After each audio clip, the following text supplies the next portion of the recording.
u gala. hase ahaatee waxaan caawa barnaamijkan idinku hayaa abaalgud la yaab leh oo ay hooyo Soomaaliyeed ku abaalmarisay nin ay wanaag badan u tirinayso kaas oo ay islahayd waxa uu noqon doonaa saygii aad ubadkiisa korin lahayd. hase ahaatee aan dhicin haweeneydan oo magaceeda la yiraahdo Dool Awgeedi ayaa 22 sano kadib waxa ay ninkii ay guurka ka damacsanayd ee hase ahaatee ay dagaaladii sokeeye ku kala abaadeen waxa ay siisay oo ay u guurisay gabadheeda curadda. wariyaha VOA Muqdisho Xasan Kaafi Cabdiraxmaan Qoyste ayaa Muqdisho kula kulmay oo ay uga sheekaysay sida ay sheekadu u dhacday. 1988 ayaan wiil wada soconay xitaa uu aabihiis goobjoog ka ahaa xiriirkeena aad u ila jeclaa in aan isguursano garoobaan ahay markaan wiilka xiriirka wada lahayn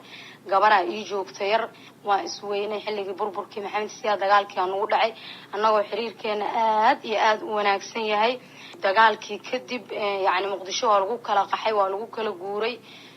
aniga ma ahayn qofta magaalada Muqdisho ka dhex baxday dhibaatadii soo martay oo dhan ilaa now waan joogaa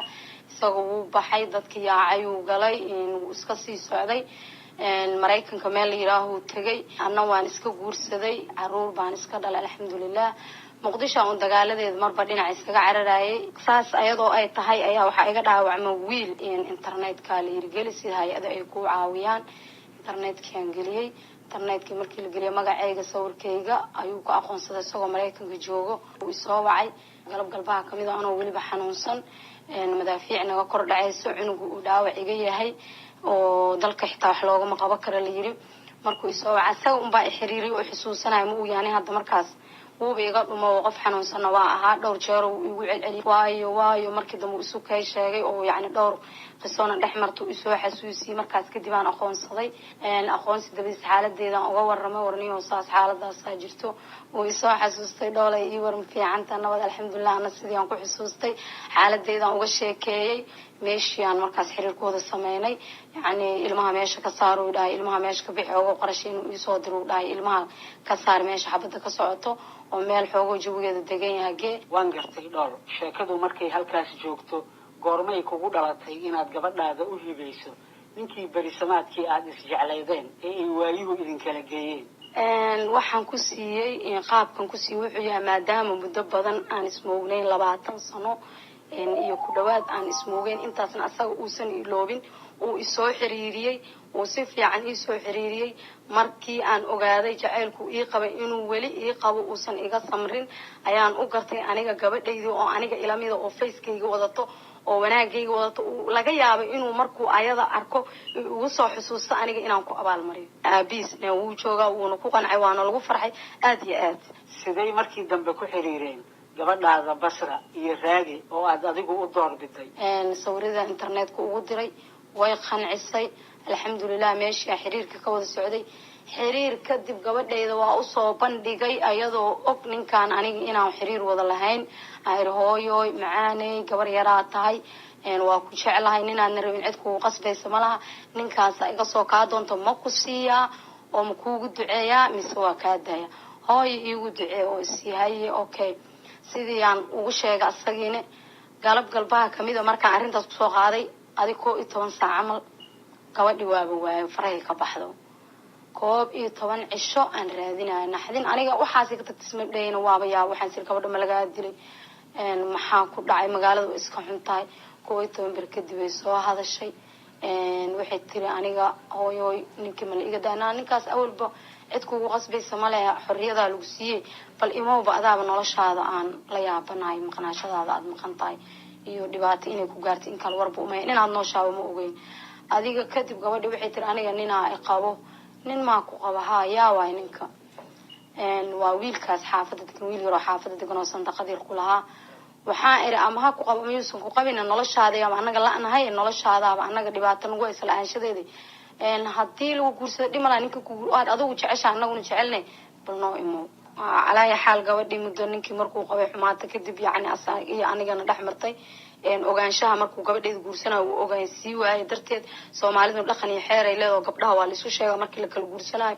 إن حماته تصيرون دحمرت كدب هذا عارف اسمه لين وعلى وصفرة قبدي مركو صفرة كدب هذا ويلكي أصلا مرنا بقى ما فارقين أصلا wuxuu dhahay walaalay dhooley aniga haddii gabadhii aan calaf isku lahaan weyn gabar walaashay hataa marnaba kuma ilaabayo soo wac markaad wax iiga baahato. gabadhaadii maadaama ay dib kuugu soo noqotay sidee mar kale ugu qancisay inay nolol la wadaagto raagi sideese isku fahmeen? gabadhi markay garoob soo noqoto kadib aan wacay waxaan iri gabadhi waa garoob hadda shalay saan kuusii haddaa diyaar ugu tahay anna sidoo kale waayuu dhahay xiriiray sidii kadib u wada sameeyeen adi muddo sanad iyo baray wada xiriireen kadibna uu yimid Soomaaliya yimid Hargeysa waa isku meheriyay meheraan ugu dhigay Muqdisho kadibna anaa kaxeeyay Hargeysa ugu geeyay alxamdulillah. adiga todobadii ka saaray? todobadii anaa ka saaray todobadii markay ka baxeen habeenkii ugu horeeyay markaan aan geeyay subax markuu waaga bari aniga ayada aan wada kulano mabdaqa jikada aan sugu soo galnay waxaan raayay ka waran ninkaan ma ku anfacaa hooyo way anfacaa markaas kadibna faataxada u soo maray waa ka soo tagay wada dhaqmay bil iyo bar kadib gabadhii ayadoo walac yaroo bil iyo bar asagana fasaxi uu dhamaaday uu noqday ayaa ii timid gabar ay iigu dhashay Muqdisho kadibna xiriirka saas uu sii socday. wiilkii yaraantaadii aad isweyseen kalgacayl dhab ahna kuu hayay ayaad abaalmarin uga dhigtay inaad gabadhaada siiso? waa sidaas asagaa dadaal badan muujiyay because anigu waaba iloobay Soomaa asagaa iloobi waayay asagaa soo xiriiriyay hadda qoftii ku soo xiriirsay inaa xiriirisa adna waa ku qasban tahay haddana markuu iga codsaday gabadhii ayadana ay geeyaankiisa ay tahay uu iga sabri la ayaa macal aabihii hadda uu xaadirkan joogo uu ugu yiri markaan isu geey dhoolay adigii waxaan isla rabay wiilkayga haddana maanta Ilaahay wuxuu qadaray inuu gabadhaada guursado. gabadhaada Basra maadaama gabar yar ay tahay ninkuna uu aad uga weyn yahay ma xushmad waalidnimo oo adiga ku haysay ku aqbashay guurkiisa mise wayba ku qanacsaneed? maxaa caqabad ah oo aad kala kulantay ehelkaaga iyo bulshada inteeda kale? horta wallahi bilaa gabadheeda aad iyo aad ugu qanacsantaa hadaysan ugu qanacsaneen anna ugama soo tageen iyadana lama joogteen. Soomaaliduna wax ku mahmaadaan naag ninkii dhali karo dhaqi karo haddana way ku qanacsantaa oo ragga yaryar qaarkood inuu uga wanaagsan yahay laga yaabo oo waa qof ku qanacsan mideeda kale tan tolka tan qaraabada waxyaabo badan qisooyin badan ay igala soo kulmo wallahi wala igu yiri nin adig ku shukaansan jiray oo adiga jacayl la soo jishay see u siisa gabadhaada waxaan gabadheedu iga codsaday uuna iga sabri waayay haddaan qof xun aan ahay ima soo xiriiriyeen ama qof aniga hilibkayga markaas farcayga ma iga codsadeen wanaagii uu ka sabri waayay anna waa siiyo waa ku abaalmariyay. qisada hooyo dhool ayaa waxaa buug ka qoray Cabdirasaaq Maxamuud Yuusuf oo ay sheekada dhool soo jiidatay kadib markii ay uga sheekaysay sida ay wax u dhaceen. buuggaasi ayaa waxaa magaciisa la yiraahdaa abaalmarin jacayl. isla Xasan Kaafi Qoyste ayaa wax ka weydiiyay sheekada uu u bixiyay abaalmarin jacayl ee uu ka qoray hooyo dhool. Cabdirasaaq maxaa kugu dhaliyay inaad qorto sheekada abaalmarin jacayl maxayse ku saabsantaa? والله الشيكة مركي عن مارت سبرني كبدي أي شيكة وعي مارت مع كل عدد ولا عدد دولة وجدي مركي إيجا شيكة سي معنا الشيكة مارت على المرين شعيل يهابك أي كل عدد مدة السعودية الشيكة حيسها ينحر كي قصة يفرمها أي قد بنس مركي عن مارت أركيبان قان صدقنا بالشدة الصومالي وصوبان دوان الشيكة قرا وهو مع صاحب كده أمنين أود الشيكة سنشرن أو عيسلاس وقعت وقت يواي قروح بدن أو وايه وقته وكلا إردي ولا بعد سنة كده في السهلة معنا قبل ده عرض معنا أبال مرنس أو سينة سجعين أو جد مركا واحد عاد يقول خصبي أو ما يقول رجلنا قرا معنا نحرك أي شيكة حبار سنتها يصير أي شيكة عوتها شيكة دفية نادرة أو صومالية aad ugu yar qisooyinka noocan oo kale isla bulshada Soomaaliyeed aad iyo aad uga faa'iideysanayaan mana nuxurka iyo fariimaha ay gudbinayso intaba misay kugu qaadatay qoritaankeedii marxalada haysa soo martay sheekada qisadan xasan oo mana daabacadii koobaad waxay soo baxday oo aan qoray